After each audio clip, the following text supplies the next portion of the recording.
المسدد المصطفى العمجد المحمود الأحمد سيدنا ومولانا ومولى الكونين جد الحسن والحسين عاني والقاسم محمد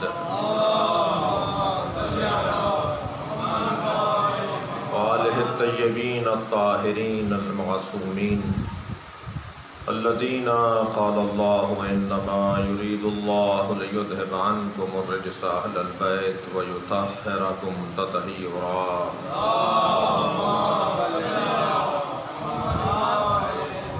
ولعنة الله على أعدائهم أجمعين من يوم عداوتهم إلى قيام يوم الدين. أما بعد قال الحكيم في قرآن الكريم بسم الله الرحمن الرحيم ثم لا تسألن يومئذ عن النعيم. صلوات.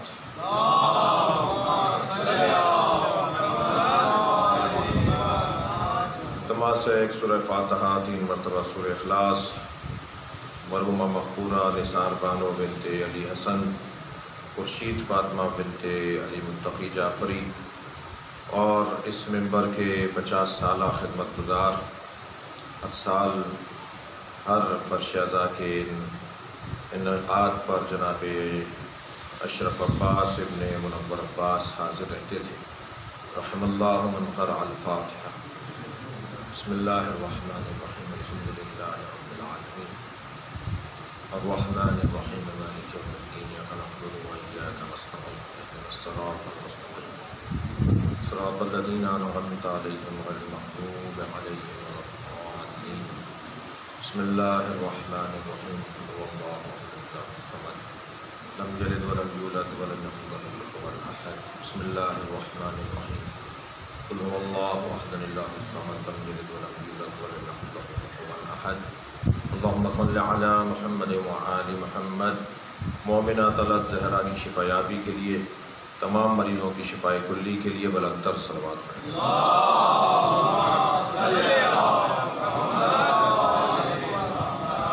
سورہ مبارکہ التکاثر کی 8ویں آیت جسے ایک مرتبہ پھر آپ کے سامنے تلاوت کیا. اللہ اپنے اس کلام میں اعلان کر رہا ہے کہ پھر بالتحقیق بالضرور سوال کیا جائے گا اس قیامت کے دن ایک بڑی نعمت کے بارے میں. اللہ قیامت میں نعمت عظمیٰ نعیم کے بارے میں سوال کرے گا. عزیزان گرامی، ایک لفظ نعمت کا استعمال ہوتا ہے، ایک لفظ منعم کا استعمال ہوتا ہے. ایک نعمت دہندہ ہوتا ہے اور ایک نعمت گیرندہ ہوتا ہے. ایک نعمت لینے والا ہوتا ہے اور ایک نعمت دینے والا ہوتا ہے اور ایک نعمت ہوتی ہے یعنی دینے والا کچھ دے رہا ہے. وہ جو کچھ دیا جا رہا ہے اسے اس باب میں نعمت کہا گیا ہے. دینے والا کون ہے، لینے والا کون ہے اور کیا دیا گیا ہے.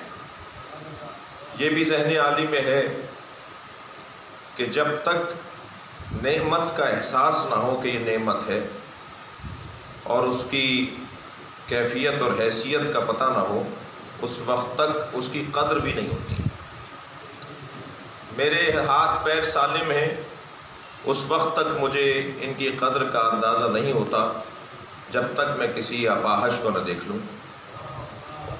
میری آنکھیں موجود ہیں، مجھے نظر آتا ہے، میں سنتا ہوں، میں بولتا ہوں. یہ اللہ کی کتنی بڑی نعمت ہے کہ اس وقت تک قابل قدر شمار نہیں ہوتی جب تک کہ میں ان لوگوں کو نہ دیکھ لوں کہ جو ان سے فاقد ہیں، ان سے محروم ہیں. نابینا کو دیکھ کر اندازہ ہوتا ہے، بیماروں کو دیکھ کر شفا کا اندازہ ہوتا ہے، صحت کا اندازہ ہوتا ہے. یہ وہ نعمتیں ہیں جو اللہ نے ہمیں بغیر کسی عوض کے دی ہیں. اگر ہم سے کوئی پوچھے کہ یہ بدنی ظاہری نعمتوں کا تمہارے نزدیک کیا مقام ہے، کیا معیار ہے، کیا قیمت ہے ان کی، تو شاید ہم لاکھوں کروڑوں روپے دے کر بھی اپنی آنکھ دینے کو تیار نہ ہو، شاید ہم بھاری قیمت دینے کے بعد بھی اپنا ہاتھ دینے کو تیار نہ ہو۔ ہاں ممکن ہے دینے کو تیار بھی ہو جائیں کسی چیز کے عوض، مگر وہ یقیناً اس سے بڑی نعمت ہونی چاہیے کہ ہمیں اس کے بدلے میں، صلوات پڑھیں گے محمد والے، اگر اس کے بدلے میں ہمیں ملنے والی چیز اس سے زیادہ اہمیت کی حامل ہے تو شاید ہم ان چیزوں کو دینے کے لیے تیار ہو جائیں۔ یہ ایک ایک نعمت جسے قرآن نے، اللہ نے اپنے کلام میں پکار کر ہمیں کہا، ان تعدوا نعمت اللہ، اگر تم اللہ کی نعمتوں کو شمار بھی کرنا چاہو گے، لا تحصوها، تو تم اللہ کی نعمتوں کو شمار بھی نہیں کر سکتے۔ اپنے ظاہری بدن اور اپنے اس ایک بالش کے چہرے کو اگر ہم آئینے میں جا کر دیکھیں تو اس چہرے پر اللہ نے جو نعمتیں رکھی ہیں وہ اتنی بے بہا ہیں، جن کی کوئی قیمت نہیں ہے۔ بے بہا یعنی بہا کہتے ہیں فارسی میں قیمت کو، اس کی کیا بہا، بھاؤ بھی ہمارے یہاں اردو میں بولا جاتا تھا، فارسی میں بہا۔ بے بہا یعنی ان کی کوئی قیمت ہی نہیں ہے، ان کا کوئی عوض ہی نہیں ہے۔ اور جتنا نعمت کی قدر روشن ہوتی چلی جائے گی، میں نے آپ کو اس جملے کے لیے اب تک زحمت دی ہے، اب تک جو میں نے آپ کو زحمت دی ہے وہ اس ایک جملے کے لیے ہے، جتنی نعمت کی قدر روشن ہوتی چلی جائے گی اتنا منعم کا شکریہ شدید ہوتا چلا جائے گا۔ میں اپنے پاس موجود نعمتوں کو جب سمجھ لوں کہ یہ ہے کیا، ان کی قیمت کیا ہے، ان کی حیثیت کیا ہے، اور اگر میرے نزدیک وہ روشن ہو جائیں کہ ان کی قیمت اور ان کی حیثیت کیا ہے، تو پھر دینے والا اتنا ہی میرے نزدیک معتبر ہوتا چلا جاتا ہے۔ یہ دی کس نے ہے بھائی؟ اور جس نے دی ہے وہ ایک لمحے میں واپس بھی لے لیتا ہے۔ وہ دے کر معاذ اللہ بعض نشست، وہ دے کر معاذ اللہ بے اختیار نہیں ہو گیا، وہ دینے کے بعد معاذ اللہ مجبور نہیں ہو گیا۔ وہ دینے والا، وہ منعم مطلق، وہ ذات کردگار، وہ ذات اقدس الہ، وہ دینے کے بعد مجبور نہیں ہوا ہے کہ واپس نہیں لے سکتا، وہ لینا بھی خوب جانتا ہے۔ اور جب وہ ایک لمحے میں، ایک جنبش قلم پر، ایک ارادہ تقدیر کے اوپر جب وہ ہماری ساری جان لے لیتا ہے تو آنکھیں بھی ساتھ چلی جاتی ہیں، ہاتھ بھی چلے جاتے ہیں، پیر بھی چلے جاتے ہیں، کوئی چیز باقی نہیں رہتی۔ وہ چیزیں جو اس نے ہمیں بغیر مانگے دی تھیں، وہ چیزیں جو اس نے ہمیں بغیر کسی عوض کے دیا تھا، ان سب چیزوں کو وہ ایک لمحے میں واپس بھی لے لیتا ہے۔ لہٰذا جیسے جیسے میں اپنے پاس موجود نعمتوں پر غور کرتا چل جاؤں گا، ایسے ایسے منعم کا شکریہ بڑھتا چلا جائے گا۔ اب ذرا گنی ہے نعمتوں کو، گنی ہے۔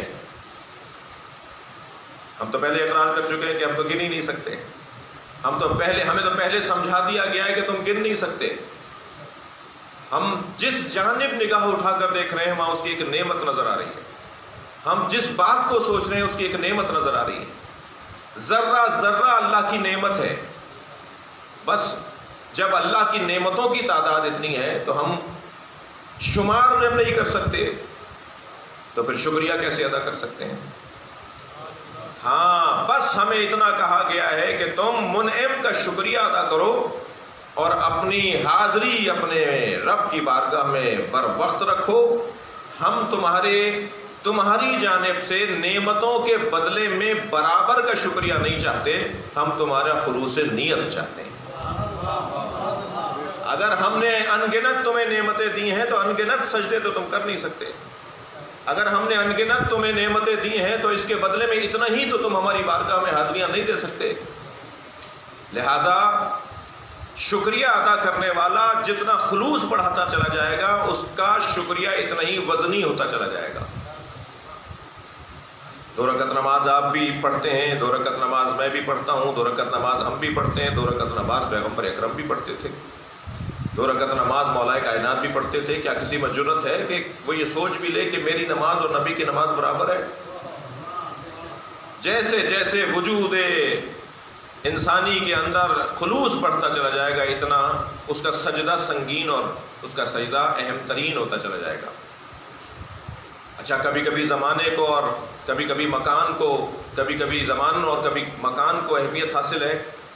جمعرات کی پڑھی ہوئی نماز، جمعے کے دن پڑھی گئی نماز، بیت المقدس میں پڑھی گئی نماز، مکہ المکرمہ میں پڑھی گئی نماز، مدینہ منورہ میں پڑھی گئی نماز، مسجد کوفہ، مسجد سہلہ میں پڑھی گئی نماز یقیناً ہمارے گھر میں پڑھی گئی نماز کے برابر نہیں ہے۔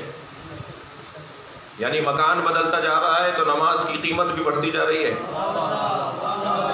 ایسے ایسے زمان تبدیل ہوتا جا رہا ہے تو نماز کی اہمیت بڑھتی چلی جا رہی ہے، اس کی قیمت، اس کی وقت میں اضافہ ہوتا جا رہا ہے۔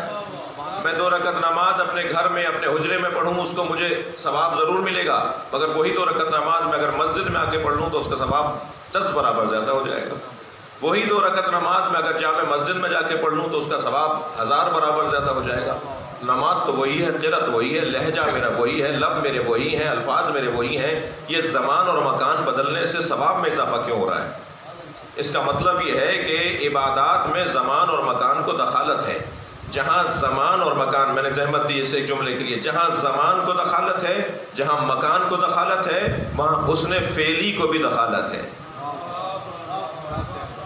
کون سی نماز پڑھ رہے ہو؟ واجب نماز پڑھ رہے ہو یا مستحب نماز پڑھ رہے ہو؟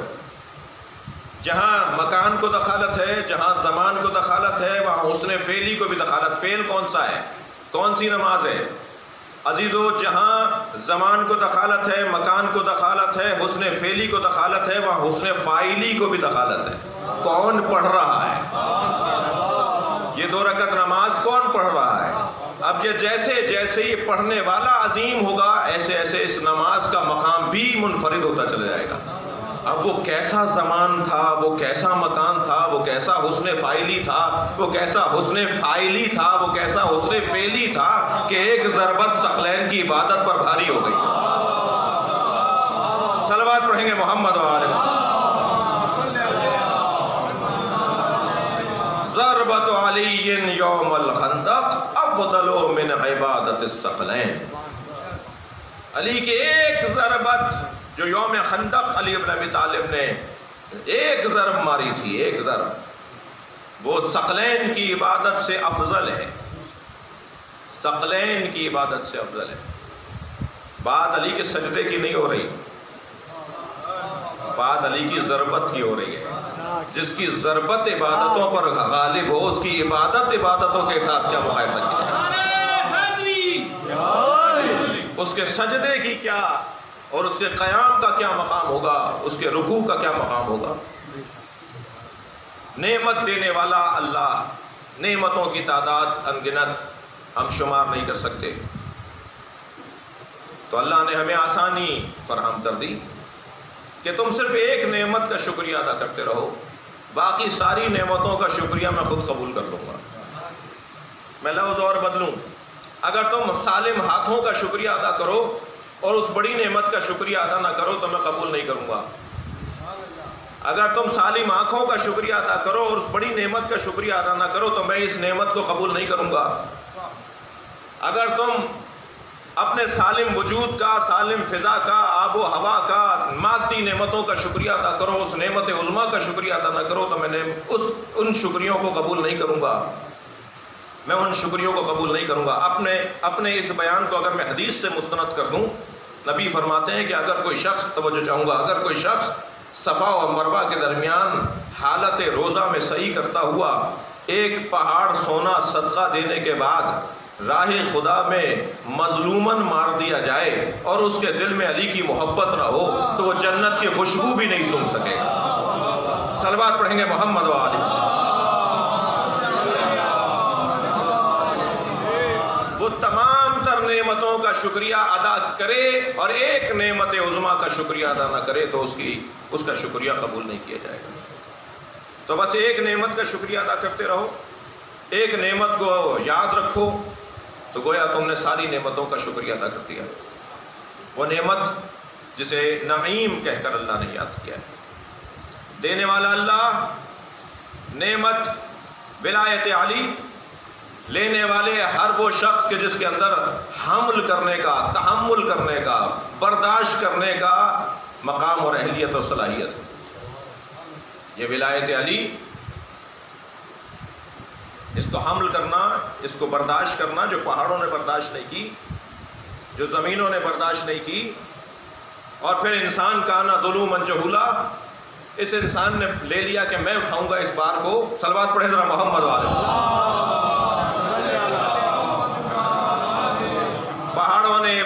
دیا، زمینوں نے ابا کر دیا کہ ہم نہیں لے سکتے، ہم اس وزن کو نہیں اٹھا سکتے، مگر انسان نے کہا کہ یحملھا، میں اسے اٹھا لوں گا۔ اور پھر یہ کانا ظلوماً جہولا، یہ انسان جس نے اس بار کو اٹھانے کا وعدہ کر لیا تھا، یہ ظالم بھی ہے، یہ جاہل بھی ہے۔ ظالم کسی اور کے اوپر نہیں ہے، ظالم اپنے اوپر ہے، اور جاہل اس بات سے ہے کہ جس نے ذمہ داری لے لی تھی وہ ذمہ داری اتنی آسان نہیں ہے جتنا اس نے قبول کر لیا ہے۔ ہاں، اب انہی انسانوں میں سے کچھ لوگ ہوں گے جو اسے اٹھا لیں گے، اکثریت اسے برداشت نہیں کر پائیں گے۔ بھائی یہ تو قرآن ہے، جو پہاڑوں پر اتارا جائے تو پہاڑ ریزہ ریزہ ہو جائے۔ میں ولایت علی کی بات کر رہا ہوں، ولایت علی کے حاملین، ولایت علی کے حمال، ولایت علی کو اٹھانے والے تاریخ بشریت میں کن کن مسائل کا سامنا کرتے رہے، ایک روشن تاریخ ہے، اور ایک سبق آموز تاریخ ہے، اور ایک حسین اور ایک لذیذ تاریخ ہے۔ جی، ولایت کے دو معنی ہیں، ایک ولایت بمعنی محبت، ایک ولایت بمعنی حاکمیت۔ ولایت بمعنی محبت نسبتاً آسان ہے، نسبتاً آسان ہے، اگرچہ وہ کتنی مشکل ہے، کسی سے محبت اور پھر محبت کے تقاضوں پر پورا اترنا۔ جی، کسی سے محبت اور پھر محبت کے تقاضوں کو مکمل کرنا، اور ساتھ چھوڑ کے نہ چلے جانا، اور میدان نہ چھوڑنا، اور اس کے ساتھ ساتھ رہنا، اور کہیں ایسا نہ ہو کہ یہ تو ابھی مسلم ابن عقیل ہے کہ نماز عشاء پڑھی تو مسجد خالی ہو گئی، بات ابھی حسین کی تو ہو ہی نہیں رہی ہے۔ جب ان صاحبان ولایت کے نمائندوں کا ساتھ دینا بہت مشکل ہے تو خود صاحبان ولایت کا ساتھ دینا کتنا مشکل ہوگا۔ یہ کوئی آسان مرحلہ نہیں ہے۔ خود محبت کتنی مشکل بات ہے، محبت کے تقاضے ہیں، محبت کے اصول ہیں، محبت کا کوئی قاعدہ قانون ہے۔ محبت وہ محبت نہیں کہلائی جا سکے گی کہ جس کو انسان ایک ظاہری نگاہ میں دیکھ کر کسی چیز کو پسند کرنے لگے، وہ محبت نہیں ہے۔ محبت کے تقاضے ہیں، اور پھر محبت ولایت کا ایک نام، میں زیادہ اس مرحلے پہ، اس منزل پہ نہیں رکوں گا۔ اور محبت اور ولایت کا دوسرا عنوان حاکمیت۔ پیغمبر اکرم نے جو میدان غدیر میں مولا علی کی ولایت کا اعلان کیا تھا، وہ علی کی محبت کا اعلان تھا یا حاکمیت کا اعلان تھا؟ بھائی محبت کے تو اعلان کی ضرورت ہی نہیں تھی، محبت کے اعلان کی کوئی ضرورت نہیں ہے۔ نبی مکرم علی سے محبت کرتے ہیں، علی نبی سے محبت کرتے ہیں، صحابہ کرام علی سے محبت کرتے ہیں۔ یہ محبت کسی کو، اچھا آج کے بعد علی سے محبت کرنا، یہ تو محبت پہلے سے ہے یا رسول اللہ۔ یہ حاکمیت علی بن ابی طالب کا اعلان تھا۔ میں پھر یہاں گریز لوں گا، لیکن ایک جملہ ضرور کہوں گا کہ وہ جو غدیر میں دیا گیا اور سقیفے میں چھینا گیا، بھائی وہ جو غدیر میں دیا گیا، سقیفے میں چھینا گیا، وہ محبت نہیں تھی، وہ ولایت بمعنی حاکمیت تھی۔ ورنہ یہ چیز محبت چھینی نہیں جا سکتی۔ صلوات پڑھیں محمد و آلہ۔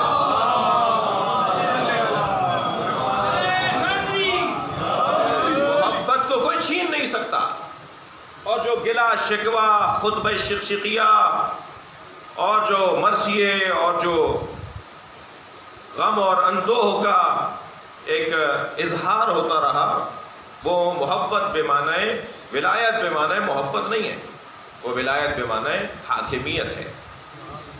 اب جو پیغمبر کی آرزو تھی وہ آرزو پوری ہوگی انشاءاللہ، اس لیے کہ مصطفیٰ کی آرزو ہے، سرکار دو جہاں کی آرزو ہے۔ لہٰذا میں نے پہلی مجلس میں عرض کیا تھا کہ مولا علی سے سب سے زیادہ شباہت، علی کی اولاد میں سب سے زیادہ علی سے شباہت امام مہدی کی ہے۔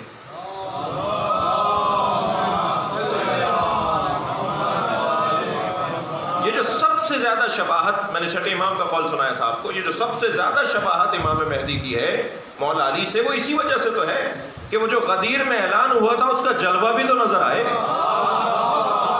صلوات پڑھیں گے محمد و آلہ۔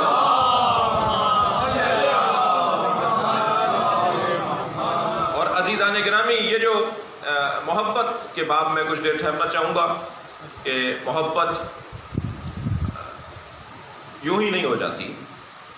محبت اقدار کی بنیاد پر ہوتی ہے، تہذیب کی بنیاد پر ہوتی ہے، اصولوں پر کار بند رہنے کی بنیاد پر ہوتی ہے، بات کا، اپنے قول کا دھنی، اپنے اصولوں کا پابند، انسانی تہذیب کا مروج، خود کو پریشانی میں مبتلا کر کے دوسروں کو آسانیوں میں منتقل کر دینے کا پابند، اصول اور قانون پر عمل پیرا،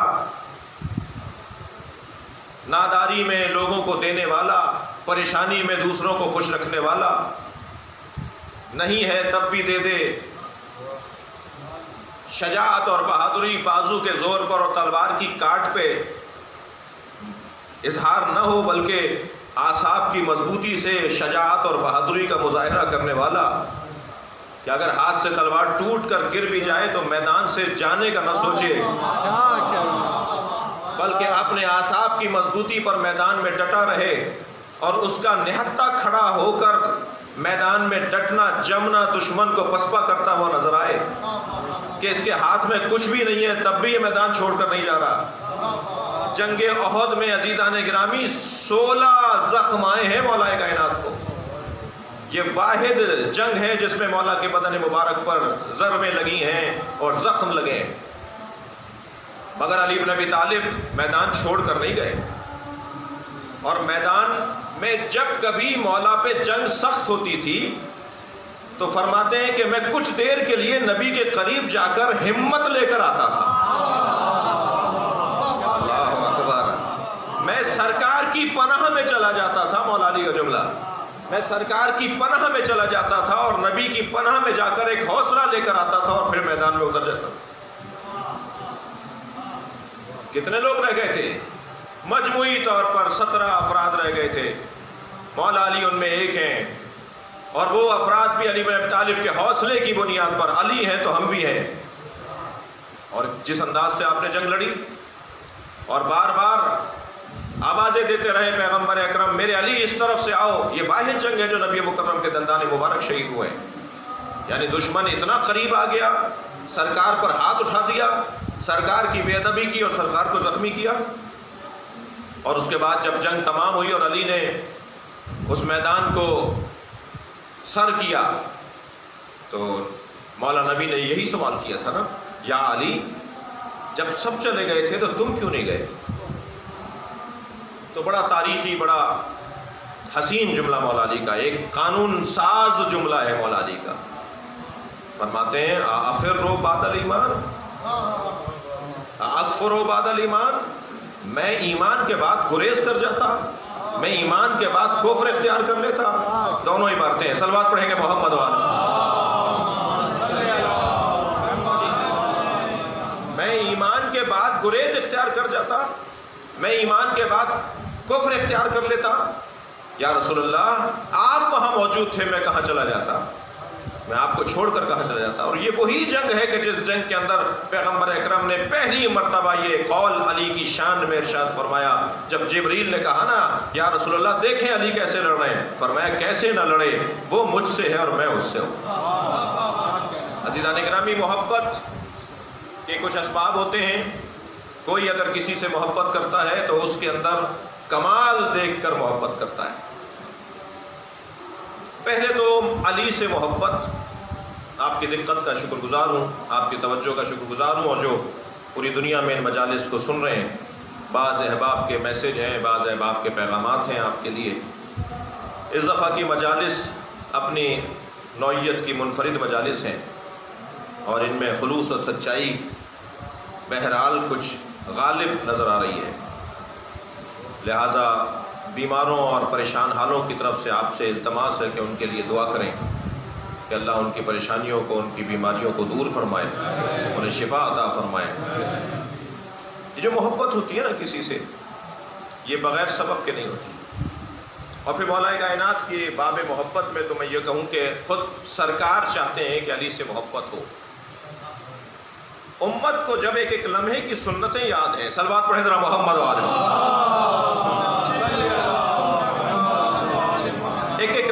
یہی سنتیں یاد ہیں کہ سرکار یہ فعل انجام دیتے تھے، سرکار ایسے چلتے تھے، سرکار ایسے بیٹھتے تھے، سرکار ایسے جاتے تھے، سرکار ایسے آتے تھے، سرکار ایسے کھاتے تھے، سرکار کا ایک ایک لمحہ محفوظ کر لیا گیا ہے، یہی سنتیں ہیں۔ تو یہ بھی تو کوئی بتائے کہ سنت مصطفیٰ میں سب سے غالب سنت محبت علی ہے۔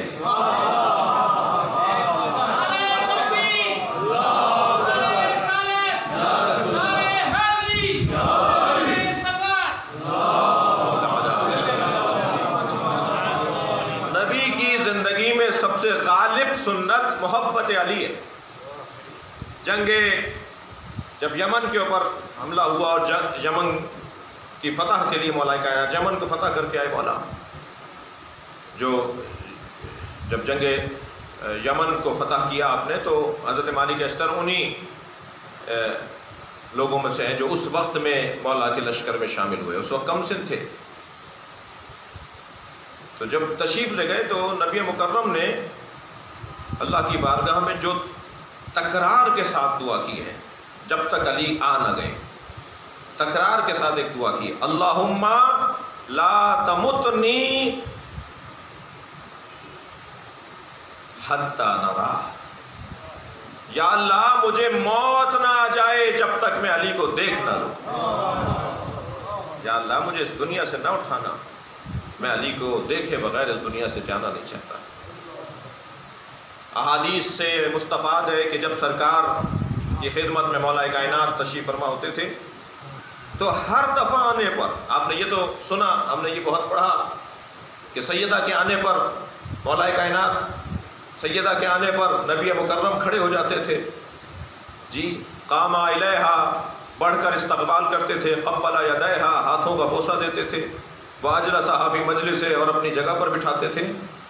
لیکن یہ بھی سنے میرے کم سن اور ہم سن ساتھی کہ مولا کائنات کی ہر بار آمد پر کچھ دیر پہلے مل کر گئے تھے، پھر علی دوبارہ پلٹ کر آئے، رویہ بدلتا نہیں تھا نبی کا۔ جی ابھی تو ملے تھے، ابھی تو ملاقات ہوئی تھی، آپ وہاں اگر اپنے حجرے میں کسی سے ملاقات کریں اور پھر مجمع میں آ جائیں تو ہمارا مجمع میں ایک دوسرے سے ملنا ایک جیسا نہیں ہوگا، کیونکہ ابھی تو ملے ہوئے تھے، ابھی تو ملے تھے، ابھی تو ملاقات ہوئی تھی۔ لیکن حدیث سے مستفاد ہے کہ ہر مرتبہ علی کے آنے پر، چاہے کچھ دیر پہلے علی مل کر گئے ہوں، ہر مرتبہ علی کے آنے پہ نبی کھڑے ہو جاتے تھے اور باقاعدہ بغل گیر ہو کر سینے سے لگاتے تھے۔ روایات سے مستفاد ہے کہ جب مولا کائنات تشریف فرما ہوتے تھے سرکار کی خدمت میں، نبی علی کو دیکھ کر کھڑے ہوتے تھے، انہیں اپنے گلے سے لگاتے تھے۔ اگر ازواج مطہرات وہاں تشریف فرما ہوتی تھیں تو وہ اٹھ کر چلی جاتی تھیں کہ اب علی اور نبی کی خلوت کا موقع ہے۔ حتیٰ بعض روایات میں تو ایسا ہے کہ حسنین بھی اگر تشریف فرما ہوتے تھے تو وہ اٹھ کر چلے جاتے تھے کہ یہ نانا اور بابا کی گفتگو کا موقع ہے۔ پیغمبر اکرم نے مولا علی سے گفتگو کے درمیان فرمایا، یا علی میں نے اللہ سے ایک ہی حاجت مانگی تھی، وہ اللہ نے میری پوری کر دی، اور میں نے اللہ سے حاجت یہ مانگی تھی کہ کوئی دن میرا بغیر علی کے نہ گزرے، اور اس نے میری حاجت کو، میری دعا کو قبول کر لیا ہے۔ جب مدینہ منورہ ہجرت کر کے تشریف فرما ہوئے تو ہر ایک صحابی کو دوسرے ایسے ہی صحابی کا بھائی بنایا، ہر صحابی کو ویسے ہی صحابی کا بھائی بنایا، توجہ ہے بتا، اور یہاں تک کہ سب کو سب کا بھائی بنا دیا، مگر مولا کائنات اکیلے رہ گئے۔ اور جب اعلان مکمل ہونے کا ہوا اور مجمع سارا منتخب ہو گیا کہ کون کس کا بھائی ہے، تو مولا کائنات کی زبان مبارک پر، لبہائے مبارک پر جملہ آتے آتے نبی نے روک دیا، فرمایا ما اخرتک، حدیث سنیے نبی کی، ما اخرتک یا علی الا لنفسی، میں نے تمہیں سب سے آخر میں رکھا ہی اس لیے کہ تم میرے بھائی، یا علی انت اخی فی الدنیا والآخرہ، صلوات پڑھیں گے محمد والے، یا علی تم دنیا میں بھی میرے بھائی ہو اور آخرت میں بھی میرے بھائی ہو۔ عزیزان گرامی، انسان کے رہنمائی کے لیے فضیلت کے 4 عناوین ہیں، اگر یہ 4 عنوان کسی شخصیت میں پائے جاتے ہیں تو وہ بافضیلت ہے دوسری شخصیات سے۔ ہمارا عقیدہ یہ ہے کہ مولا کائنات بعد از نبی سب سے افضل ہے، اور اس عقیدے پر زور سے بولنا دلیل نہیں کہلائے گی، بلکہ اس عقیدے پہ دلیل لانا دلیل ہوگی۔ دلیل کیا ہے کہ مولا کائنات تمام مخلوق الہی، تمام انسانوں سے، تمام شخصیات سے، تمام افضل مخلوقات سے، اشرف مخلوقات میں سب سے زیادہ افضل ہے بعد از مصطفیٰ، سرکار کے بعد۔ اور سرکار کے بعد بھی ہم اس لیے کہتے ہیں کہ خود مولا کائنات نے کہا ہے، خود نبی نے کہا ہے، عقیدہ ختم نبوت ہمارا روشن ہے، تمام تر کمالات اور فضائل میں مشترک ہیں، مگر لا نبی آبادی، یا علی میرے بعد کوئی نبی آنے والا نہیں۔ تو یہ کیا دلائل ہے ہمارے پاس کہ ہم افضل قرار دیتے ہیں یا افضل عقیدہ رکھتے ہیں کہ مولا افضل ہے؟ سب سے پہلی عنوان فضیلت، سب سے پہلی فضیلت علم علی، علم علی۔ دیکھیے حضرت آدم کیوں مسجود ملائکہ قرار پائے؟ علم کی بنیاد پر۔ دو میں مقایسہ ہو رہا تھا، فرشتوں میں اور حضرت آدم میں مقایسہ ہو رہا تھا، کیوں حضرت آدم کو افضل قرار دے دیا گیا؟ افضلیت حضرت آدم کی دلیل ہی علم آدم ہے۔ حضرت آدم عالم ہے ان سے زیادہ، اس لیے ان سے افضل ہے۔ تو جو افضل، جو عالم زیادہ ہوگا وہ افضل بھی زیادہ ہوگا۔ قرآن مجید سورہ مبارکہ زمر کی آیت، هل يستوي الذين يعلمون والذين لا يعلمون، کیا جاننے والے اور نہ جاننے والے برابر ہیں؟ طے ہے، استفہام انکاری ہے، یہ طے ہے کہ جاننے والے اور نہ جاننے والے برابر نہیں ہیں، یعنی افضل ہے جاننے والا، نہ جاننے والے سے جاننے والا افضل ہے۔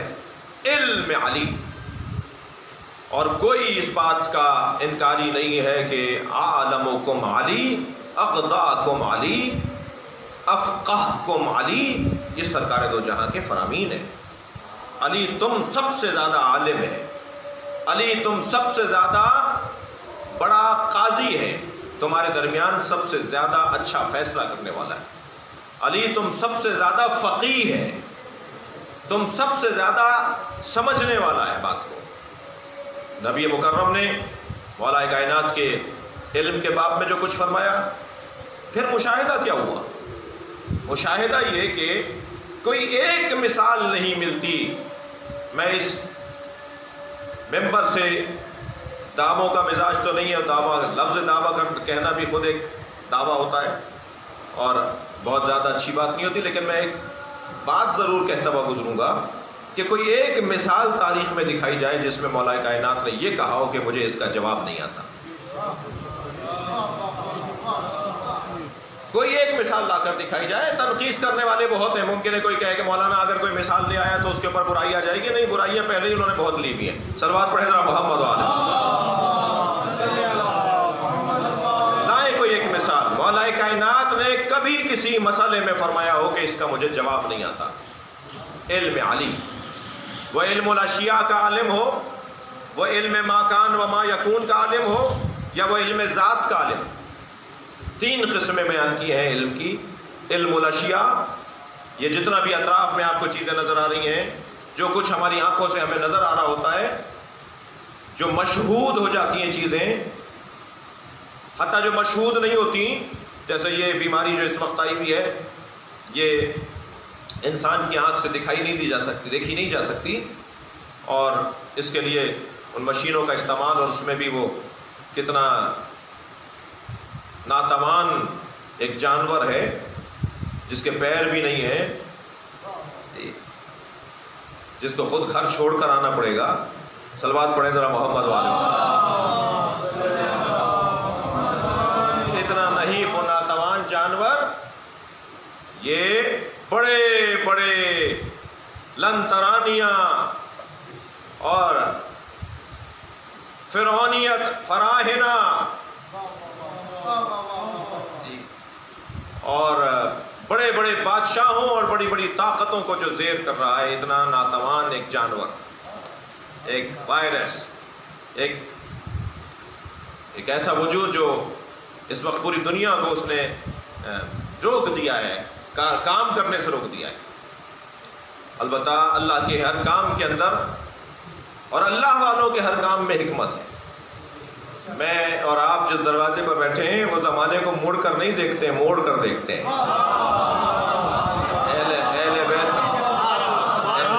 اہل بیت کے چاہنے والے اہل بیت کی سیرت کے مطابق ہار نہیں مانتے، انہی حالات میں جینے کا رستہ بناتے ہیں۔ لہذا ان تمام برے حالات کے باوجود بھی، ان تمام مسائل اور مشکلات کے باوجود بھی ہمیں اس میں مثبت پہلوؤں کو نکالنا ہے، رخ بدل کے دیکھنا ہے، زاویہ بدل کر دیکھنا ہے، چہرہ موڑ کر نہیں بلکہ اس وجود کو موڑ کر دیکھنا ہے، تو معلوم ہو جائے گا کہ اس کی حقیقت کیا ہے۔ علم الاشیاء، علم الاشیاء بڑا وسیع باب ہے، میں گریز کروں گا۔ علم ما کان و ما یکون، ماضی میں جو کچھ گزرا اس کا علم، آئندہ جو کچھ ہوگا اس کا علم، اس کا دعویٰ کرنا تو سوائے صاحبان علم کے اور صاحبان اہل کے کسی کے لیے روائی نہیں ہے۔ جب میرے مولا امام حسن مجتبیٰ نے مولا علی سے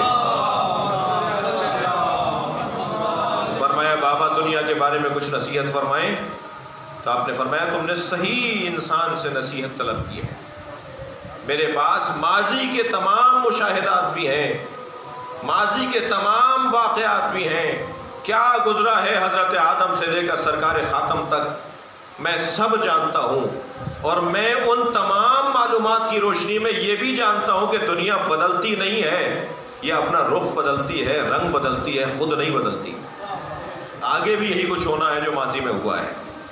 لہذا تم نے صحیح انسان سے پوچھا ہے۔ اور پھر میرے مولا نے اپنے بچے کو وصیتیں فرمائیں، نصیحتیں فرمائیں، کچھ 37 نصیحتیں ہیں جو مولا کائنات نے امام حسن کو فرمائی ہیں۔ علم ما کان و ما یکون، آئندہ کیا ہوگا، آئندہ کا بتا دیں گے کیا ہوگا، آئندہ کا بتا دیا کہ کیا ہوگا۔ جب خوارج 9 لوگ بچ کر علی سے بھاگے اور لوگوں نے کہا کہ یا علی آپ نے اس فتنے کو ختم کر دیا، فرمایا نہیں، یہ صلبوں میں منتقل ہو چکا ہے، یہ رحموں میں منتقل ہو چکا ہے، یہ ہر زمانے میں ہمارے چاہنے والوں کا امتحان لے گا، یہ ہر کچھ دور کے بعد، ہر کچھ دن کے بعد، ہر کچھ مدت کے بعد دوبارہ سامنے آئیں گے، اور انہی اصولوں کے مطابق جو زندگی گزارے گا وہ ان کا مقابلہ کر پائے گا۔ بتا دیا کہ آئندہ کیا ہونا ہے۔ بہت حسین واقعات بھی ہیں، اور جو صاحب علم ہے، علم اشیاء کا جاننے والا بھی ہے، علم ما کان و ما یکون کا جاننے والا بھی ہے، وہ ممکن ہے آپ کو بہت سارے نظر آئیں کہ جنہیں کبھی سنیاسی کہا جاتا ہے، کبھی پادری کہا جاتا ہے، کبھی کچھ اور نام دیا جاتا ہے۔ ممکن ہے کچھ لوگ ایسے بھی مل جائیں جو بہت ساری غیب کی باتیں آپ کو بتائیں، ہمیں بتائیں۔ لازم نہیں ہے کہ جو شخص غیب کی باتیں بتا رہا ہے، خفتہ نہفتہ پوشیدہ باتیں بتا رہا ہے، اسرار بتا رہا ہے، رموز بتا رہا ہے، لازم نہیں ہے کہ وہ اس کا تعلق اللہ سے بھی ہو۔ مگر وہ کون ہے کہ جس کا تعلق اللہ سے ہوگا اور وہ صاحب ولایت ہوگا؟ وہ ہے کہ جو علم ذات کا عالم ہے، جو اپنے اوپر قابو رکھتا ہے۔ صلوات پڑھیں محمد وعلہ، جو اپنے وجود پر تسلط رکھتا ہو، علم ذات۔ جب اپنے آپ کو انسان پہچان لے، دیکھتا چاہوں گا، جب انسان اپنے آپ کو پہچان لے اور اپنے آپ کے اوپر تسلط پا لے، تو پھر اس کے لیے بہت ساری چیزیں جو بہت سے لوگوں کے لیے مشکل ہوتی ہیں، اس کے لیے وہ مشکل نہیں ہوتی۔ جنگ صفین ہے، مالک اشتر نے آ کر کہا مولا پانی ختم ہو گیا، دشمن نے فرات پر قبضہ کیا ہوا ہے، علی کے لشکریوں کو پانی لینے سے روکا جا رہا ہے، محمد ابن اشعث کندی 4000 سپاہیوں کا لشکر لیے گھاٹ پہ قابض ہے، مولا حملہ کریں، یہاں فقدان آپ کی وجہ سے لوگ مر رہے ہیں۔ حضرت نے فرمایا نہیں، حملہ نہیں کرو گے، پانی پہ لڑائی نہیں ہوگی۔ اللہ اکبر، مولا جان جا رہی ہے، جان بچانا واجب ہے۔ حضرت نے فرمایا جاؤ جا کر پانی لے آؤ. مولا کتنا بڑا لشکر لے کر جاؤں؟ فرمایا اکیلے جاؤ. اب مالک نے یہ پوچھا نہیں کہ بچوں گا یا مروں گا، اس لیے کہ مالک جانتے ہیں مولا کی اطاعت میں زندگی ہے. میں اگر مولا کا مطیع بن جاؤں تو پھر یہی تو زندگی ہے. مالک چلے گئے اور مالک وہاں پہنچے اور جانوروں پر، سواریوں پر مشکیزیں لادے اور پانی بھر کر واپس آ گئے. بلا لیا، امیر نے بلا لیا کہ محمد ایک اکیلا مالک پانی لے گیا، تم 4000 سپاہی لیے کھڑے ہو، روک نہیں پائے مالک کو. کہا حضور میری مجال، آپ کے مشیر خاص عمرو عاص ان کے ساتھ آئے تھے اور انہوں نے کہا تھا کہ مالک کو پانی دے دو. کہا اچھا خبردار، عمرو عاص تم نے کہا؟ کہا یہ جھوٹ بول رہا ہے، میں مالک کے ساتھ نہیں گیا. کچھ دن کے بعد پھر مولا سے مالک نے آ کر کہا کہ مولا پانی ختم ہو گیا. حضرت فرمایا جیسے پہلے لائے تھے ایسے پھر لے آؤ. مالک پھر لے آئے. حضرت آیت اللہ بزرگوار نمازی نے اس بات ولایت میں اس کو لکھا ہے، ولایت تکوینی کے باب میں. حضرت مالک اشتر سے پھر فرمایا جا کر لے آؤ، اور مالک پھر لے آئے. پھر بلا لیا، بھائی تم نے اکیلے مالک کو پانی دے دیا. کہنے لگے حضور آپ کے فرزند مالک کے ساتھ آئے تھے کہ ان کو پانی دے دو. بلا لیا، تم نے کہا ہے؟ کہ حضور میں تو خیمے سے نہیں نکل رہا. ہاں جنگ صفین میں تھے مگر وہ اپنے خیمے میں تھے. کہ میں تو اپنے خیمے سے باہر نہیں نکل رہا، میں تو کبھی باہر نہیں آیا، جھوٹ بول رہے ہیں. تیسری مرتبہ پھر ایسا ہوا اور پھر پانی مالک لے گئے. پھر بلا لیا، اب کیا ماجرا ہے؟ کہ حضور آپ خود آئے تھے، آپ نے کہا تھا کہ انہیں پانی دے دو. کہ اچھا اگر آئندہ ایسا ہو تو کوئی نشانی رکھواؤ تاکہ تم ثابت کر پاؤ کہ سچ بول رہے ہو. ان پہلے 2 لوگوں کی بھی کوئی نشانی تمہارے پاس نہیں تھی، اب میرے اوپر کہتے ہو کہ میں نے آیا تھا ساتھ. چوتھی مرتبہ جب مالک پانی لے کر آ گئے پھر انہیں بلا لیا، کیا ماجرا ہے؟ کہ حضور آپ ہی آئے تھے. کہ کوئی نشانی؟ کہ آپ کے ہاتھ سے یہ انگوٹھی اتروا لی تھی ہم نے، ہمارے پاس ہے. اپنا خالی ہاتھ دیکھ کر بے ساختہ کہا ہذا من عجائب علی بن یہ علی کے عجائب و غرائب میں سے. پھر جو علم ذات کا مالک اور حامل و عالم ہو جاتا ہے پھر اس کے لیے تصرفات، پھر اس کے لیے شکلوں کا بنا دینا. صلوات پڑھے ذرا محمد والا. وہ کوئی بہت مشکل بات نہیں ہے، پھر اس کے لیے یہ بہت بڑی بات نہیں ہے. عالم علم رکھنے والا. اچھا وہ عالم ذات کے باب میں وقت کی تنگی کا خوف کی وجہ سے میں گریز کر رہا ہوں کہ جو جب عالم ذات کوئی ہو جاتا ہے، علم ذات کا حامل ہو جاتا ہے، تو پھر وہ علم ذات کا حامل اللہ کو بغیر دیکھے عبادت نہیں کرے گا. جب مولا سے کہا آپ نے اپنے اللہ کو دیکھا ہے؟ حضرت فرمایا میں اس اللہ کی عبادت نہیں کرتا جسے دیکھا نہ ہو. مگر اللہ کو ان آنکھوں سے نہیں دیکھا جا سکتا، اللہ کو پورے وجود سے دیکھا جا سکتا. میں نے اپنے دل کی آنکھوں سے اللہ کو دیکھا ہے. پھر وہ دلیل نہیں مانگے گا ہماری طرح کہ اللہ ہے تو دلیل دو، اس کے لیے روشن ہے. جب کسی نے سوال پر سوال کیا تو حضرت سے کسی نے کہا کہ آپ ایسے جواب دیتے ہیں جیسے آپ کو پہلے سے پتا ہے کہ ہم کیا سوچ کر آئے.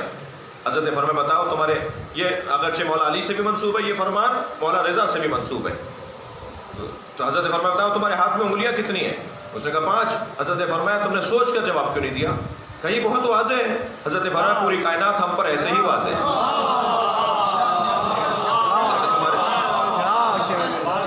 لہذا جو علم ذات کا حامل ہوگا، جو عالم ذات ہوگا، جو اپنے آپ کو پہچان چکا ہوگا. اللہ مغفرت فرمائے علامہ ذیشان نظر جوادی کی، کراچی تشریف فرما ہوئے، اسی رضویہ میں ایک سیمینار میں تشریف فرما تھے. برابر میں ہمارے ایک دوست عالم دین جا کر بیٹھے. وہ کہنے لگے میں بہت دیر تک اس کیفیت میں تھا کہ میں پہچان نہیں رہا تھا کہ یہ ہے تو کوئی معروف شخصیت مگر ہیں کون.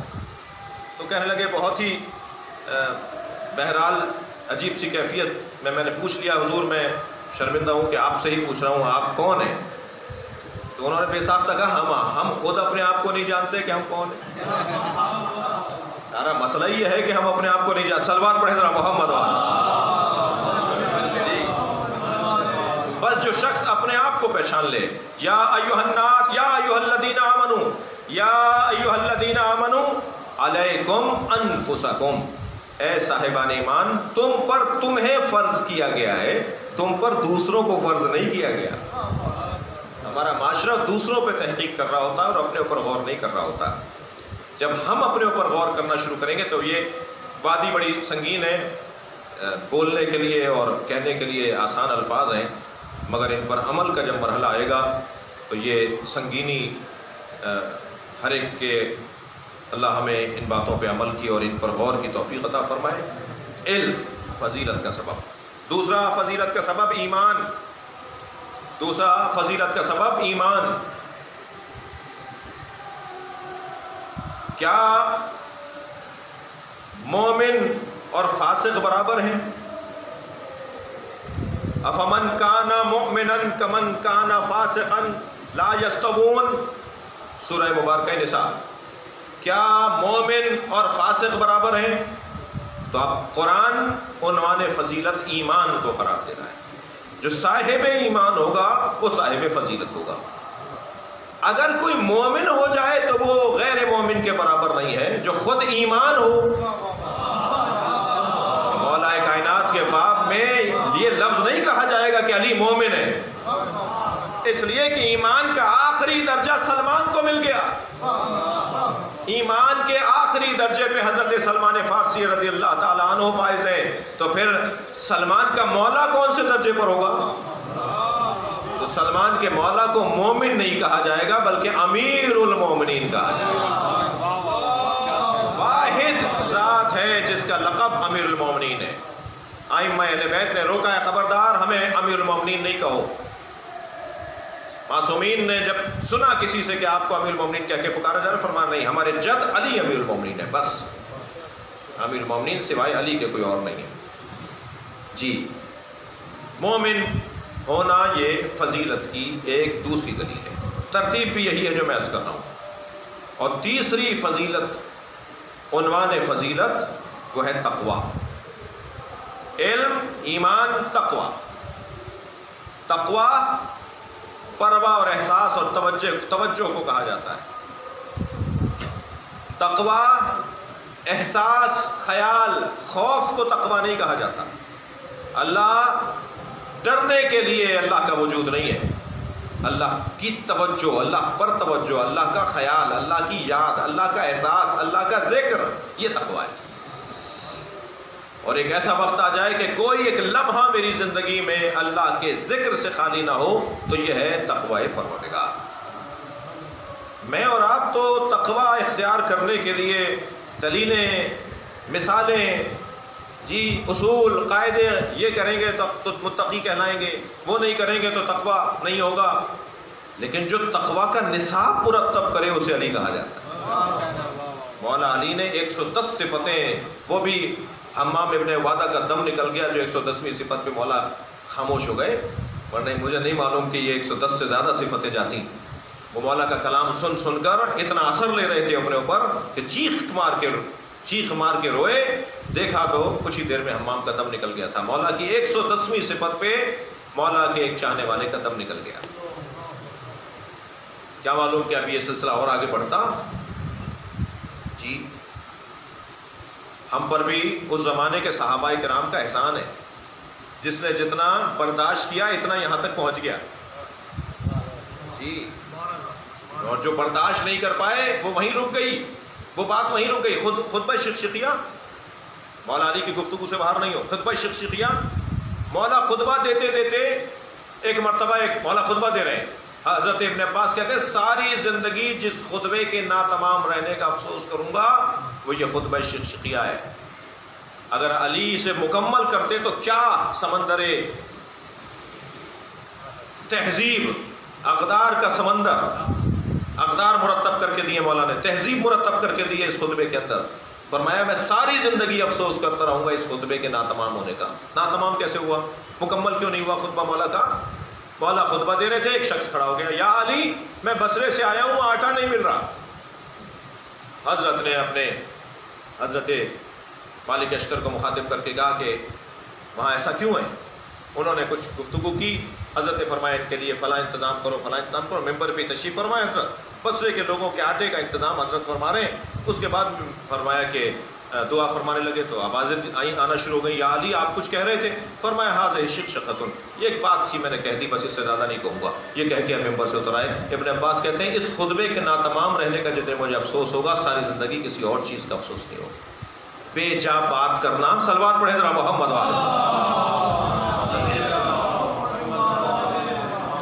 بے محل گفتگو کرنا، یہ بہت ساری چیزوں کی راہ میں رکاوٹ ہے ہمارے معاشرے کے اندر آج بھی۔ اب وہ صاحب اگر تھوڑی دیر اور رک جاتے، آٹے کے مسئلے کو بعد میں بیان کر دیتے کہ جب مولانا ممبر سے اتر آتے تو خطبہ بھی پورا ہو جاتا، انہیں آٹا بھی مل جاتا، لیکن انہوں نے آٹے کے مسئلے کو اٹھا کر ایک علم کا جو ایک سیلاب تھا نا، معرفت کا جو سیلاب تھا، اسے بہنے سے روک دیا۔ جی تقوی، اور پھر علم کے بعد ایمان، اور ایمان کے بعد تقوی، اور تقوی کے بعد فضیلت کا سب سے بڑا عنوان وہ ہے جہاد۔ فضل اللہ المجاہدین علی القائدین اجرا عظیما، سورہ مبارکہ نساء۔ اللہ نے بیٹھے رہ جانے والوں پر میدان میں اترنے والوں کو فضیلت عطا کی ہے۔ جو میدان میں اتر کر مقابلہ کرے دشمن کا اور اپنے اعصاب اور اپنی توانائیوں کا اظہار کرے، وہ مجاہد کہلاتا ہے۔ ان کو فضیلت حاصل ہے ان لوگوں پر جو قائدین ہیں۔ البتہ قائد آگے چلنے والے کو حمزہ کے ساتھ لکھیں گے، قاف الف قاف حمزہ دال، تو قائد یعنی آگے چلنے والا، اور قاف الف اور عین دال لکھیں گے تو وہ بیٹھنے والا مراد ہوتا ہے۔ ہم کیونکہ اردو بولنے والے لوگ ہیں تو ہمارا وہ عربی کا تو تلفظ نہیں ہوتا، جو عرب تو سمجھ لیتا ہے کہ قائد کہا ہے یا قائد کہا ہے، لیکن معمولاً ایک صحیح تلفظ لگتا ہے نا۔ تو قرآن پکار کے کہہ رہا ہے کہ مجاہدین کو قائدین پر فضیلت دی ہے۔ تو جو مجاہدین ہوتے ہیں وہ قائدین ہوتے ہیں، وہ قاف الف حمزہ اور دال کے ساتھ، جو آگے چلنے والے۔ قائد کا مقابل ہے، قائد کی ضد ہے سائق۔ قائد آگے چلنے والے کو کہتے ہیں، سائق پیچھے چلنے والے کو کہتے ہیں۔ جی ہمارے معاشرے میں بعض شخصیات کو قائد تو کہا جاتا ہے، مگر مجھے لگتا ایسا ہے کہ وہ قائد نہیں سائق ہے۔ جی بہت مشکل ہے، معاشرے میں شخصیات کی کمی شاید نہ ہو، ماننے والوں کی کمی بھرپور ہے۔ صلوات پڑھیں۔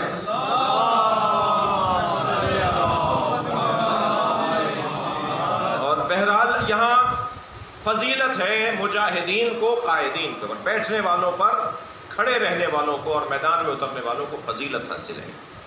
میدان میں اترنے والا علی، اگرچہ وقت تنگ ہو گیا ہے مگر جاب صاحب میرا دل کر رہا ہے 5 منٹ اور جنگ بدر کا ایک حال سنا دو۔ جنگ بدر 20 سال کی عمر مولا کائنات کی جنگ بدر، جوانی کا عین جوانی، شباب، مکمل شباب، 20 سال کا سن و سال ہے جنگ بدر میں، اور علمدار لشکر اسلام مولا علی۔ مولا علی کو نبی نے علم دیا ہے عین جوانی میں۔ شاید اس میں ایک پیغام سرکار کی سیرت سے یہ ہے کہ جوان بنو علی جیسے، تو سارے امور تمہارے حوالے ہو جائیں گے۔ اپنے زمانے کی ذمہ داریوں کو ادا کرو، جوانی دکھاؤ۔ میں نے ایک جملہ کہا تھا پچھلی سے پچھلی مجلس میں کہ جوانی دیوانی کو نہیں کہتے، جوانی معرفت کو کہتے ہیں۔ اگر جوان پر معرفت غالب آ جائے تو وہ پھر لا فتح الا علی کہلاتا ہے۔ ہماری زندگیوں کے لیے بڑا حسین باب ہے۔ جی میدان بدر کے اندر ہے، میدان بدر میں ایک بہت بڑا پہلوان ہے ابن نوفل کے نام سے، سرکار دو جہاں ہے۔ یہ تاریخ اسلام میں واحد شخص ہے جس کے لیے ہاتھ اٹھا کر بد دعا کی تھی، یا اللہ اس سے ہمیں نجات دے، اس لیے کہ اس کا ایک خاص روب تھا، ایک خاص اس کے اندر جلادیت تھی، اس کی ایک خاص شہرت تھی، اور پہلی جنگ تھی۔ حضرت کے ذہن مبارک میں یہ تھا کہ مسلمان کہیں اس سے مغلوب نہ ہو جائیں، تو فرمایا کہ یا اللہ اس نوفل سے ہمیں نجات عطا فرما۔ جنگ چلتی رہی، بدر کی جنگ چل رہی ہے۔ جیسے ہی مولا کائنات نے نبی کی زبان مبارک سے یہ دعائیہ جملہ سنا نا کہ اس نوفل سے ہمیں نجات عطا فرما، تو مولا میدان میں چلے گئے، قلب لشکر میں جا کے نوفل کو مار کے واپس آ گئے۔ کچھ دیر کے بعد سرکار نے پھر سوال کیا کہ حملہ وروں میں نوفل نظر نہیں آ رہا، تو حضرت نے برابر سے ہی کھڑے ہو کر آواز دی، یا رسول اللہ میں تو بہت دیر پہلے اسے مارا ہے۔ اس وقت روایت کہتی ہے کہ سرکار دو جہاں نے علی کو سینے سے لگایا اور کہا کہ یا علی میں نے تمہیں علمدار اسی وقت کے لیے بنایا تھا۔ جو علی شجاعت میں، بہادری میں، جہاد میں اس درجے کا حامل ہو کہ جو اپنے اوپر بھی اتنا ہی تسلط رکھتا ہو جتنا غیر پر تسلط رکھتا ہے۔ بھائی دشمن کے سینے پہ چڑھ بیٹھنا یہ دشمن پر غلبہ ہے، اور سینے سے اترنا یہ اپنے اوپر غلبہ ہے۔ اور ایک ہی میدان میں علی نے جہاد مان نفس بھی کیا ہے اور جہاد مال غیر بھی کیا ہے، کہ دشمن سے جہاد ایسے ہوتا ہے اور اپنے آپ پر قابو ایسے پایا جاتا ہے۔ علم، ایمان، تقوی اور جہاد یہ 4 عنوان فضیلت ہیں، اور علی بن ابی طالب ان تمام فضائل میں سب سے افضل نظر آتے ہیں۔ بس عزیزوں میں نے آپ کو بہت زحمت دی، چلیے اپنے ذہنوں کو کچھ دیر کے لیے کوفہ لے چلیے۔ ماہ مبارک رمضان ہے 40 ہجری کا، 40 ہجری کا رمضان۔ مولا مختلف ایام، مختلف دنوں میں بارہا مکرراً یہ کہتے رہے کہ یہ مہینہ میری شہادت کا مہینہ ہے۔ اشاروں میں بات کر رہے ہیں۔ خضاب خریدنے والے سے کہا کہ تم نے خضاب داڑھی کے لیے خریدا ہے؟ ہاں، ہماری داڑھی تو ہمارے سر کے خون سے رنگین ہوگی۔ عید میں کتنے دن رہ گئے؟ آج کون سی تاریخ ہے؟ 21 تاریخ کے بعد، 21 رمضان کے بعد جو زندہ رہے گا وہی عید کرے گا۔ یہ اشارے مولا اس مہینے میں دیتے رہے۔ روایت کہتی ہے کہ مولا کو تلواروں اور زنجیروں کی آوازیں آنے لگیں۔ مولا حسن کو بلا کے فرمایا، بیٹا میں محسوس کر رہا ہوں کہ کوئی ہمارے دروازے پر موجود ہے، کوئی مجمع ہمارے دروازے پر موجود ہے۔ مولا امام حسن نے فرمایا، بابا دروازے پر آپ کے چاہنے والوں کا ایک کثیر مجمع جمع ہے۔ حضرت باہر گئے تو کیا دیکھا؟ 40 علی کے صحابی ہیں جنہوں نے تلواروں کے دستوں پہ ہاتھ رکھا ہوا ہے، اور سب سے آگے جناب حذیفہ یمان ہے، مولا کے ایک سچے پکے صحابی، اور باقی صحابہ کرام بھی، باقی علی کے جانثار بھی ان کے ساتھ موجود ہیں۔ مولا نے فرمایا، حذیفہ کیا بات ہے؟ کہ مولا مسلسل آپ اشاروں میں یہ کہہ رہے ہیں کہ آپ کو کوئی مارے گا۔ مولا ہماری زندگیوں پہ تف ہو کہ ہمارے ہوتے ہوئے آپ کو کوئی مارے گا۔ مولا بتائیں وہ کون لوگ ہیں جن سے آپ کو اندیشہ ہے کہ وہ آپ پر حملہ کریں گے؟ ہم وہ دن اپنی زندگی میں نہیں دیکھنا چاہتے جس دن علی کے اوپر کوئی حملہ کرے اور ہم کچھ نہ کر پائیں۔ میرے مولا نے حذیفہ کے جذبات کو محسوس کیا، فرمایا، حذیفہ یمان بتاؤ میں تمہارا کون لگتا ہوں؟ کیا لگتا ہوں؟ میں کون ہوں؟ فرمایا، آپ میرے امام ہیں۔ فرمایا، مجھے امام مانتے ہو؟ کہا، مولا امام مانتا ہوں۔ کہا، واپس گھر چلے جاؤ، واپس گھر چلے جاؤ، اور اپنے سارے ساتھیوں سے کہو کہ تلواروں کو رکھ دیں۔ یہ 18واں روزہ تھا۔ حذیفہ یمان کہتے ہیں کہ میں گھر گیا تو میری زوجہ نے مجھ سے کہا کہ اگر علی کو کچھ ہو گیا اور قیامت میں فاطمہ زہرا نے مجھ سے پوچھا کہ تیرے شوہر نے میرے علی کو کیوں نہیں بچایا، تو میں سیدہ فاطمہ زہرا کو کیا جواب دوں گی؟ تو حذیفہ یمان نے بتایا کہ ابھی ہم علی کے دروازے سے آ رہے ہیں، وہ کہہ رہے ہیں تلواروں کو رکھ دو اور اپنے گھروں میں رہو۔ عزادارو، 19واں روزہ مسجد کوفہ، علی بن ابی طالب حالت روزہ میں ہے، نماز واجب پڑھاتے ہوئے پہلی رکعت کا پہلا سجدہ مکمل کیا۔ علی نے جب دوسرے سجدے کے لیے سر سجدگاہ پہ رکھا تو ایک مرتبہ اس ظالم نے جس کا نام عبد الرحمن ابن ملجم مرادی ہے، مرادی قبیلے کا تھا، اس نے تلوار فضا میں بلند کی اور وہ تلوار جسے زہر میں بجھا کر زہر العالود کیا تھا وہ مولا کے فرق اقدس میں مارا۔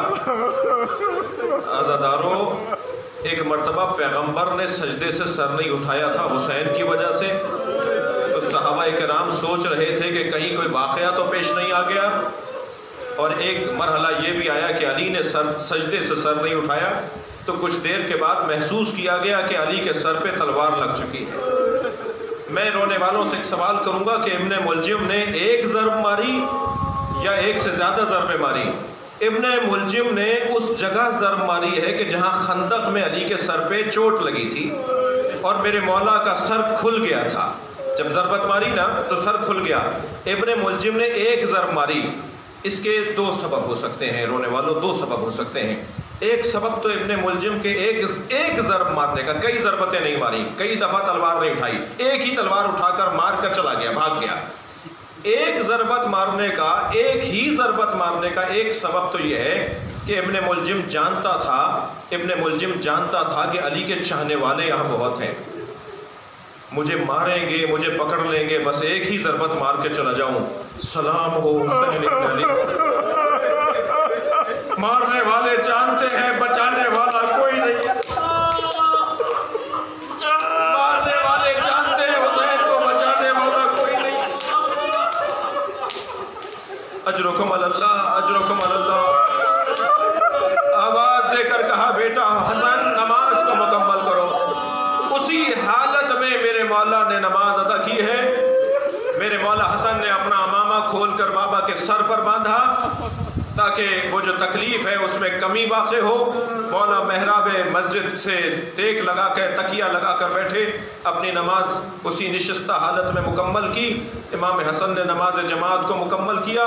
مولا علی علیہ السلام کو اپنی آغوش میں اٹھا کر امام حسن اور امام حسین لے کر چلے۔ عزادارو، جب پہنچے ہیں نا گھر کے دروازے کے قریب تو فرمانے لگے مجھے پیروں پر اتار دو، میں اپنے پیروں سے چل کے گھر میں جاؤں گا، میری زینب مجھے اس حالت میں دیکھ نہیں پائے۔ فرمایا چاہنے والوں سے کہو کہ وہ واپس چلے جائیں۔ امام حسن نے فرمایا بابا یہ دروازے تک پہنچانا چاہتے ہیں کہ اے حسن مجتبیٰ، کہیں میری بچیوں کی رونے کی آوازیں گھر سے باہر نہ آ رہی ہو۔ میں کہوں گا مولا بڑا احساس ہے زینب کی آواز کا، یہی کوفہ ہوگا، زینب خطبے دے رہی ہوگی، زینب کی آوازیں لوگ سن رہے ہوں گے۔ اجرکم اللہ، اجرکم اللہ۔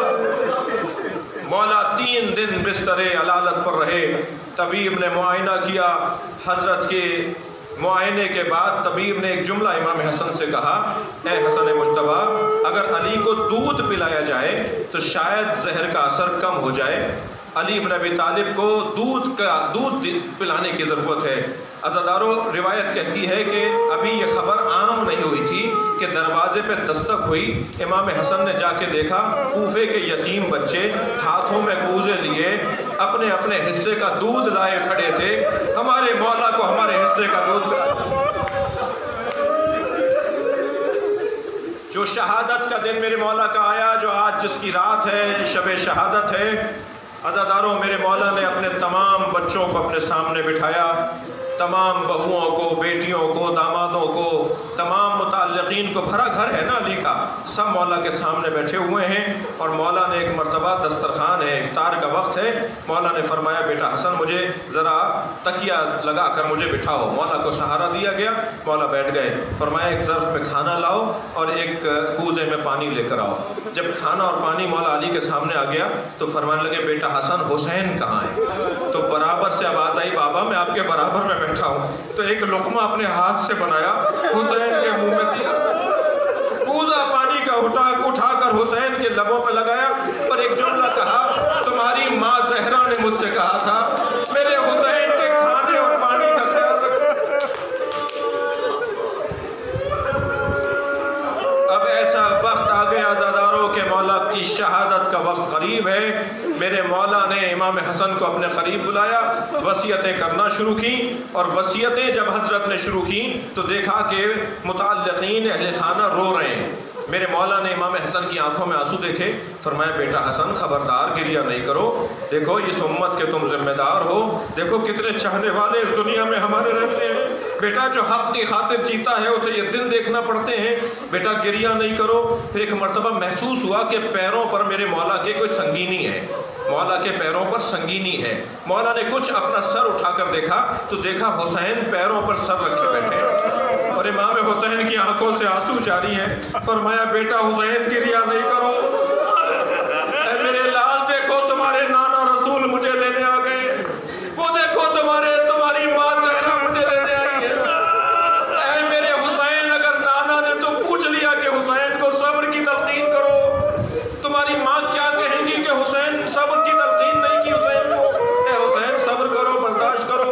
عزادارو یہ کہتے کہتے جب میرے مولا علی نے کہا نا بیٹا حسن اپنی بہن زینب کا خیال رکھنا، تو ایک کونے سے رونے کی آواز آئی، وہ آواز زینب کبریٰ کی آواز تھی۔ بیٹی کا رونا علی کو برداشت نہ ہوا، وہ جو حسن کو کہتے رہے کہ گریہ نہ کرو، وہ جو حسین کو کہتے رہے کہ گریہ نہ کرو، وہ جو عباس کو کہتے رہے کہ آنکھوں میں آنسو نہ لاؤ، زینب کو روتے دیکھا تو خود رونے لگے، علی کی آنکھوں سے آنسو جاری ہونا شروع ہوئے۔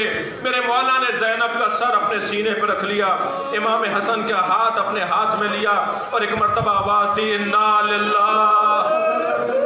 ایک کوہرام بپا ہوا، بیٹیوں نے ماتم کرنا شروع کیا، حسین اور حسن نے گریہ شروع کیا۔ رات کی تاریکی میں میرے مولا کو غسل و کفن دیا، رات ہی کی تاریکی میں جنازہ دفنا کر واپس آ رہے ہیں کہ ایک خرابے سے کر رہنے کی آواز آئی۔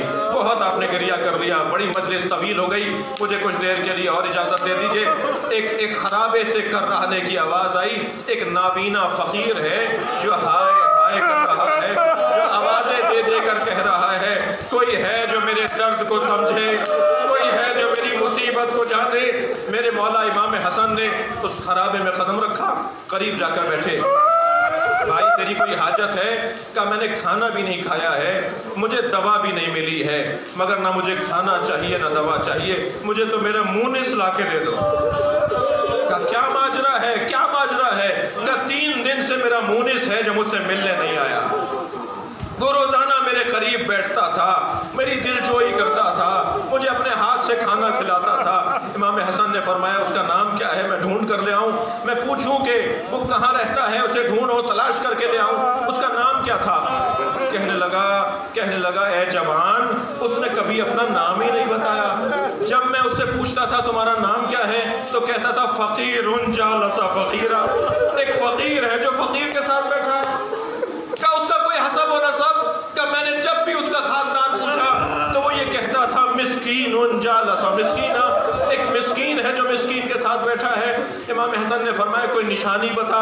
کہنے لگا اس کا لہجہ تیرے لہجے میں بہت ملتا ہے، تیرا لہجہ اس کے لہجے میں بہت ملتا ہے۔ امام کی آنکھوں میں آنسو آ گئے۔ میرا بابا علی تھا، وہ فقیروں کو بے سہارا کر گیا، وہ یتیموں کو یتیم کر گیا، وہ اپنی اولاد کو بے سرپرست کر گیا۔ الا لعنت اللہ علی قوم الظالمین۔ یا اللہ ان آوازوں پر رحمت نازل فرما، مغفرت فرما، ہمیں امیر المومنین کے چاہنے والوں میں شمار فرما، ہماری تمام پریشانیاں بالخصوص پوری دنیا سے اس وبا کا خاتمہ فرما، سب کو شفا عطا فرما، جو اس میں مبتلا